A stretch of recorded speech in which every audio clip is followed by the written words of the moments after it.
Hello everyone, welcome back to our channel Dushtutuli vlog. আমি সুমি চলে আসলাম আরও একটি নতুন ব্লগের সাথে। তো বন্ধুরা, আজকে আমি অনেকদিন বাদে একটা ব্লগ নিয়ে আসলাম, তাও একদম সারাদিন পরে বিকেলবেলা। বিকেল বলতে এখনো বিকেল হয়নি, এখন বাজে 3:30। আর এই জাস্ট আমি খাওয়া দাওয়া করে উঠলাম, তারপরেই চলে আসলাম। তো তোমরা এই ঠান্ডায় সবাই কেমন আছো? আশা করি সবাই খুব ভালো আছো, কারণ এত গরমের পরে একটু ঠান্ডা দিয়েছে, এবার বেশ মনে হয় ভালোই ঠান্ডা ঠান্ডা পড়বে। তো এখন আসলাম তার একটাই কারণ, সেটাও তোমাদেরকে বলবো। আর এদিকে দেখবো আমার মুখের অবস্থা কি হয়েছে, এইসব সাইডগুলো দেখো কিরকম ব্ল্যাক স্পট পড়ে গেছে, সারা গালে র্যাশ বেরিয়ে গেছে, ভীষণ বাজে অবস্থা হয়েছে। তো সেভাবে এখন আর সামনে এসে কথা বলাও হয় না, অনেকদিন বাদে আসলাম। আর আসলাম একটাই কারণ, এক জায়গায় যাবো এখন। তাই এখন আমি চট করে রেডি হয়ে নেবো আগে। আর স্নান করে আজকে কিছু করিনি, চুল টুল আঁচড়াইনি, কিচ্ছু করিনি, পাগলের মতোই রয়েছে। আগে খাওয়া দাওয়াটা সেরে নিলাম। আর এদিকে সোনা আমার চারিপাশ দিয়ে ঘুরঘুর করছে, কারণ ওদেরকে নিয়ে যাব না, তোমাদের দাদা ভাই আর আমিই বেরোবো। সোনাকে আর দুষ্টুকে বাড়িতে রেখে যাব, যেহেতু শীতের বেলা আর বিকেলবেলা বেরোচ্ছি। আর যে দিকটা যাবো ওদিকটা মোটামুটি ভালোই ঠান্ডা থাকবে, সে কারণে নিয়ে যাচ্ছি না। যাচ্ছি একটা দরকারে, তো দরকারটা শুধু আমার না, ওদেরও। কিন্তু ওদেরকে নিয়ে যাব না, আমি নিজেই সেই কাজটা সেরে আসবো। ওদেরকে নিয়ে গেলে না ঝামেলাটা বেড়ে যায়, কারণ নিজেদের মতো গেলে পরে ঝাড় হাত পা তাড়াতাড়ি হয়ে যায়। আর বাচ্চা কাচ্চা নিয়ে বেরোলে একটু দেরি হয়, ওদের নানান রকম বায়না। আর আমার এই জায়গাটা ভীষণ বাজে লাগছে, কথা বলছি আর আমি দেখছি, দেখো ঠোঁটের এই দুটো পাশে কালো একদম স্পট পড়ে গেছে, ভীষণ বাজে লাগছে দেখতে। তো যাই হোক, কিছু করার নেই, চলো এবার রেডি হয়নি, না তো তোমার দাদাভাই বক বক করবে, ট্রেনের টাইম হয়ে যাবে। তখন ট্রেন যদি মিস করে যাই, তো শীতের বেলা বুঝতে পারছো ফিরতে তাহলে অনেক রাত হয়ে যাবে। আর দুটোকে যেহেতু বাড়িতে রেখে যাবো, আরও সমস্যা হয়ে যাবে। তো চলো তোমার সাথে থাকো, ঝটপট রেডি হয়ে গেছি। আর ট্রেনের টাইম হয়ে গেছে। এখানে দুষ্টুকে সোনাকে রেখে যাচ্ছি। দুষ্টু একটু মনটা খারাপ করছে, আমি ডাক্তার দেখাতে যাচ্ছি। তো তো চলো যেতে যেতে কথা হবে, ঠিক আছে? দেখ ওই সাইডে ঝোলানো নাকি নেই, তাহলে কোথায় গেল? তাড়াতাড়ি দে।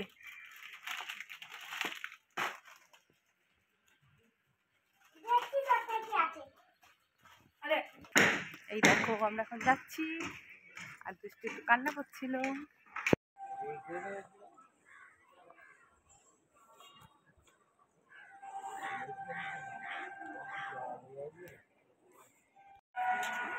ফাঁকা একদম ট্রেনটা, এটা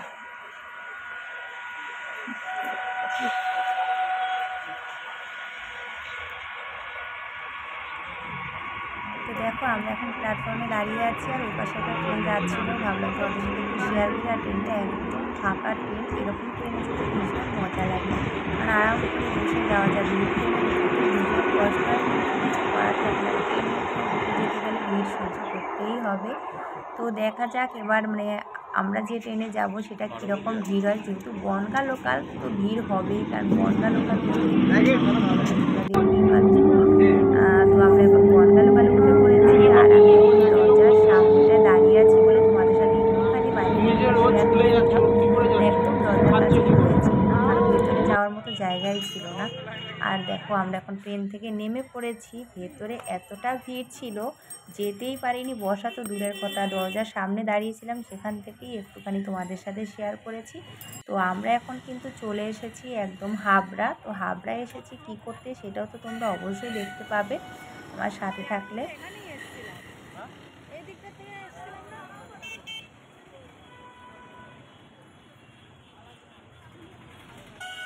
তাহলে বন্ধুরা তোমাদেরকে বলেই দিই হাবড়া কেন এসেছি। হাবড়া এসেছি কিছু কেনাকাটা করার জন্য, আর মানে কি কেনাকাটা করব সব কিছুই তোমরা দেখতে পাবে সাথে থাকলে পরে। আর এখানে এখন আমরা রাস্তা দেখছি তো ঘুরে বেড়াচ্ছি। অনেক বছর আগে হাবড়া এসেছিলাম কিছু কেনাকাটা করার জন্য, সেটাও এক বিয়ের অনুষ্ঠান ছিল, তখনই এসেছিলাম। তা সেটা অনেক বছর আগের কথা, প্রায় 9 থেকে 10 বছর আগের কথা। তাই সেই দোকানটাকে এখন খুঁজে বেড়াচ্ছি, কারণ ওই দোকানের জিনিসগুলো যেরকম ভালো ছিল, সেরকম দামটাও খুব কম ছিল। এবারে আমাদের মতো মধ্যবিত্ত মানুষরা একটু কমা দামে জিনিস খুঁজবে, চলো আগে এখানের দোকানটা একটু তোমাদেরকে ঘুরিয়ে দেখিয়ে নিই, তারপরে কথা বলছি। তো মাঝে এই দোকানটা থেকে বললাম যে চলো এই দোকানটাতে একটু দেখা যাক কীরকম কী আছে। খুব বেশি বড় না, দোকানটা ছোট। তো ভাবলাম কি এখানে যদি পছন্দ মতো পেয়ে যায়, আর দামটাও যদি একটু কম হয়, তাহলে আমার জন্য ভীষণ ভালো হয়, কারণ আমি একটু কমের মধ্যেই সবসময় খুঁজে থাকি। কারণ নিজের মানে আয়ত্তের মধ্যে সবসময় থাকতে হয়, নিজের যতটুকু ক্ষমতা তার বাইরে যাওয়া ঠিক না। তো এখানে এসে না সেরকমভাবে কিছু পছন্দ হয়নি। যেরকম চেয়েছিলাম একদমই মানে আমি যেরকম দামের মধ্যে চেয়েছিলাম সেরকম তো মানে হয়ইনি। কিন্তু তার মধ্যেও মানে ওনারা একটু হাই রেঞ্জেরই দেখিয়েছে। তাও সেরকম পছন্দ মতো হয়নি। মানে কোয়ালিটিটা একদমই বাজে লাগছিল দামের তুলনায়। তো আবার তারপরে আমাকে বলছিল যে এখানে ভিডিও করতে না, ফটো তুলতে না। তাও একটু চুপিসারে করে আমি একটু তুলে নিয়েছিলাম। তোমাদের দাদাভাই দেখছিল সেই সুযোগে। তো এখানে আমাদের কিছু পছন্দ হলো না। তারপরে আমরা বেরিয়ে পড়লাম আমরা যেই দোকানটা খোঁজ করছিলাম সেই দোকানে। তো নামটা একটু ভুলের জন্য আমি গুলিয়ে ফেলেছিলাম। তারপরে দেখো পেয়ে গেছি সেই দোকান। চলে এসেছি আমরা এই দোকানে। এখন তোমাদেরকে একটু ঘুরিয়ে, ঘুরিয়ে দেখিয়ে নিই। আর এখন সোনার জন্য আগে ড্রেস দেখব। সোনার জন্যই এসেছি, সোনার আর দুষ্টুর জন্য। তো ওদেরটা পছন্দ হয়ে গেলে পরে নিয়ে নেব। আর এখানে দেখো কত সুন্দর সুন্দর শাড়ি, মানে আমাদের মেয়েদের যে শাড়ি দেখতে পরে চোখটা সেদিকে তো যাবেই না, এত সুন্দর সুন্দর শাড়ি কালেকশন ছিল, দেখেই মনে হচ্ছে নিয়ে নিই, কিন্তু কিছু করার নেই এখন, মানে একদমই আমার পক্ষে নেওয়া সম্ভব না। তো সে কারণে আমি আর শাড়ি দেখছি না, একদম বলতে পারো চোখ বন্ধ করে থাকার মতো, শুধু দেখেছি কিন্তু মানে মনে মনে ইচ্ছে হয়েছে কিন্তু চোখটাও বন্ধ করে থাকার মতো অবস্থা। তো যাই হোক, তো এখন শোনার জন্য দেখব, কারণ এখন মেয়েদেরটাই সব, বিয়ের মানে মেয়েদের জীবনটা কী বলো তো, বিয়ের আগের জীবন একরকম থাকে, বিয়ের পরে পুরো অন্যরকম জীবন হয়ে যায়, তারপরে মা হয়ে যাওয়ার পরে আরও বেশি। তো সন্তানদের খুশিতেই আমরা খুশি হয়ে যাই, ওই জন্য ওদের মুখে হাসি ফোটাতে পারলেই আমাদের ভালো লাগে। তো আমরা যেভাবেই থাকি না কেন মায়েরা, প্রত্যেকটা মায়ের ক্ষেত্রেই হয়তো এটা হয়ে থাকে। তো বন্ধুরা আমাদের মানে সোনার ড্রেস নেওয়া হয়ে গেছে, আর তোমাদের একটু দোকানের নামটা দেখিয়ে দিলাম, কারণ ঢোকার সময় দেখানো হয়নি, তাড়াহুড়ো করে দোকানটা পেয়ে গেছি, পরে চলে এসেছি। আর এখন সোনার ড্রেস নেওয়া হয়ে গেছে, আর খুব ভালো ভালো কালেকশন আছে, দামটাও সবথেকে বেস্ট হলো কি, দাম একদম খুব বেশি যে দাম তা না, সব রকমই আছে, কমা দামের, বেশি দামের, অনেক দামেরও রয়েছে, কিন্তু মানে আমার জন্য ঠিকই ছিল, আমি যেরকম দামের মধ্যে চেয়েছি সেরকম পেয়েছি। খুব হাই ফাই রেঞ্জের মধ্যে তো আমি যেতে পারবো না, তাই আমি যেরকম চেয়েছিলাম সেরকম আমি পেয়ে গেছি মনের মতো। এই দেখো কেনাকাটা করে যাচ্ছি বাড়ি এখন।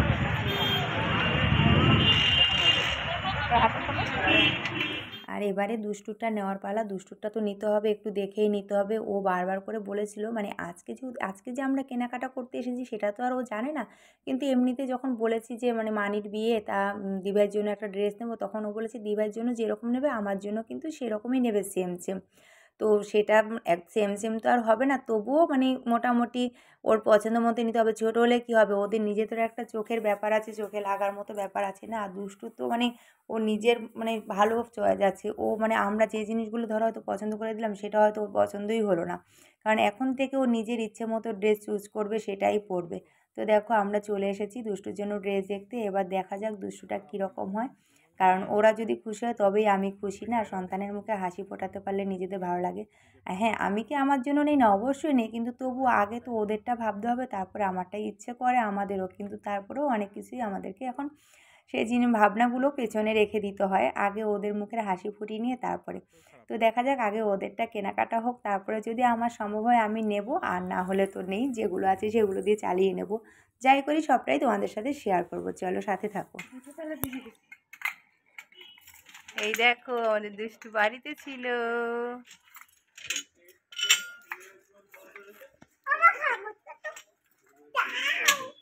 ঘরে চলো, চলো। তো দুষ্টুকে দেখো কি করছে, দেখো দুষ্টুকে দেখো।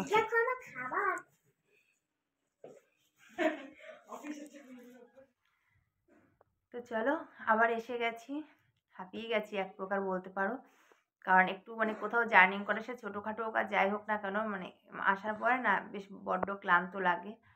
আর তো আসার পরে দুষ্টু এত লাফালাফি করছিল, তারপর আর আসাও হয়নি, কথাও হয়নি তোমাদের সাথে। তো এসে আগে দুষ্টুকে একটু শান্ত করে নিলাম, যেহেতু ওকে বলে গিয়েছিলাম যে ভ্যাকসিন দিতে গেছি, তো তখন তো তাই ভেবেছিল। এবার ফেরার পরে যখন হাতে ব্যাগ দেখেছে তখন ও বুঝে গেছে যে কিছু কেনাকাটা করতে গিয়েছিলাম, তখন শুরু হয়ে গেছে ও লাফালাফি ঝাপাঝাপি, যে তুমি কেনাকাটা করতে গিয়েছিলে আর এদিকে আমাকে বলে গেছো ভ্যাকসিন দিতে গেছো, লুকিয়ে লুকিয়ে শপিং করে আসলে। তো ছোটো মানুষ যেহেতু, ও তো একটু ঘুরতে যেতে ইচ্ছে করে সেটাও বুঝি, কিন্তু যেহেতু বাইরে এত ঠান্ডা পড়েছে, আর যে দিকটায় গিয়েছিলাম সেখানটা ভালো ঠান্ডা, যত গ্রামের দিকে যাব ততই ঠান্ডা বেশি হবে, আর ওই দিকটা তো প্রচণ্ড ঠান্ডা। তো সে কারণে আর ওকে নিয়ে যায়নি, আর ওকে নেয়নি বলে দুষ্টু সোনাকেও নিয়ে যায়নি, সোনার খুব ইচ্ছে ছিল। তো যেহেতু দুষ্টুকে নেবো না বলে সোনাকে রেখে গেছি, নয়তো সোনাকে কোথায় রেখে যাবো, সব সময় তো এর ওর কাছে রেখে যাওয়া যায় না, সে কারণে আর দুজন কাউকেই নিয়ে যায়নি। এবার এসে ওদেরকে ওদের জিনিসগুলো দেখিয়ে তারপরে সব কিছু গুছিয়ে রাখলাম। আমিও ফ্রেশ হয়ে নিলাম। তারপরে একটু চা খেয়ে নিলাম। প্রচণ্ড মাথা ধরেছে। মাথা ধরেছে বলতে কি মাইগ্রেনের যেহেতু ব্যথা আর মাথায় পুরো ঠান্ডাটা আমার পড়েছে। আমি সোয়েটার নিয়ে গেছি কিন্তু মাথায় দেওয়ার কিছু নেইনি। আর সোয়েটারের যে টুপিটা ছিল সেটা অনেকটাই ছোট। মাথায় যতবার দিই আর পড়ে যায়। তো খেয়াল করিনি তাহলে একটা কিছু নিয়ে যেতাম। আর আমার মেইন হলো মাথাটা। মাথাটা যদি আমার ঢাকা থাকে তাহলে অতটা প্রবলেম হয় না ঠান্ডাতে। গায়ে কিছু না পড়লে হয়। কিন্তু মাথাটাই তো ঢাকিনি। আর ট্রেনের পুরো হাওয়াটা লেগেছে। ব্যাস শুরু হয়ে গেছে মাথা যন্ত্রণা। মনে হচ্ছে কি বসে যখন দাঁড়াচ্ছি না মনে হচ্ছে মাথায় কিছু দিয়ে একটা কেউ হাতুড়ি-টাতুড়ি দিয়ে মানে মারলে পরে যেরকম হয় না সেরকম টাস করছে মাথায়। এত প্রবলেম হচ্ছে। আর সাথে এই যে বাঁ চোখের এপাশ থেকে প্রচণ্ড ব্যথা করছে। তো ভাবলাম মেডিসিনটা খাবো। তো এখন আর নিলাম না। একেবারে রাতে ডিনার করে নিয়ে মেডিসিন নেব। কারণ এখন নেওয়ার পরে তো আবার জেগে থাকবো, একটু ফোন দেখবো, এই করবো, যাই করি না কেন, তাতে কোনো কাজ হবে না। ওইজন্য মেডিসিন নিয়ে তারপরে শুয়ে পড়বো। তা না এখন একটু অমৃতাঞ্জন লাগিয়ে নিয়েছি। আর ওদেরকে শান্ত করে নিয়ে ওদেরকে উপরে পাঠিয়ে দিয়ে আমি এখন নিচে বসে তোমাদের সাথে কথা বলছি। তা নাহলে ওদের দুষ্টুমির জন্য ঠিকঠাকভাবে কথা বলা যায় না। তো যাই হোক অনেকটা বকবক করে নিয়েছি। কী কেনাকাটা করেছি সেগুলো তোমাদেরকে নিশ্চয়ই দেখাবো। ওদের জন্যই কিনেছি, ওদের জন্যই গিয়েছিলাম। তো সেটা আজকের ভিডিওতে আর দেখাচ্ছি না। সেটা তোমরা পরের ভিডিওতে দেখতে পাবে।